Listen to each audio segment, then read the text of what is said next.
The controversy over a demand by Houston officials that a group of pastors there turn over their sermons and other communications is far from over. It all stems from the passage and attempted repeal of a controversial ordinance that would allow, among other things, people of either gender to enter men's or women's restrooms based on the gender they most identify with. Well, debate over the ordinance aside, critics say Houston officials are trying to intimidate Christian pastors and trample religious freedom in a way that should alarm all Americans. Joining me now is Eric Metaxas, author of a new book called Miracles, What They Are, Why They Happen, and How They Can Change Your Life. He's been a very vocal voice in this. Eric, great to have you with us today.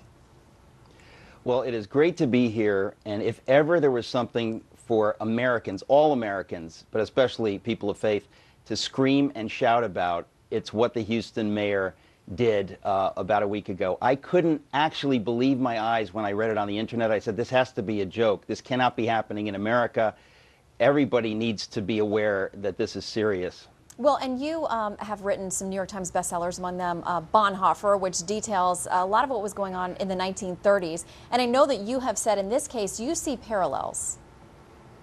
It's a shocking thing, and maybe people think I'm crazy. I hope Jon Stewart, has this clip on to mock me. But I'm telling you, the parallels are chilling. When I read that an American member of government, the mayor of Houston, dared in the United States of America to demand that pastors would show their sermons, I said, this cannot be happening. This is America. We have had religion, we have had freedom of religion at the heart of all of our religions. The founders understood that this was not just like an extra. This was at the heart of everything. And when you have officials in our government who don't get this and who would dare to say that pastors have to turn in their sermons, everyone in America should be freaking out. This is like a bold red line. If there was ever a time to throw the tea into the harbor, this is it. Well, and it may be Bibles instead of tea this time around, because I know that you have advocated for the fact that, as some others have said, listen, they want every pastor out there to mail their sermons to Houston, to the mayor. But a lot of folks are calling, and you've called for Bibles to be sent as well. Do you think that would be well received there, or do you think, it's only going to inflame the situation? I don't care. There's a time to inflame the situation. What this mayor has done, everyone in America needs to understand that this is mind-blowing. We're busy, we've got a lot of other issues to focus on, and so in the middle of it, this thing kind of gets slipped in. This is a big deal.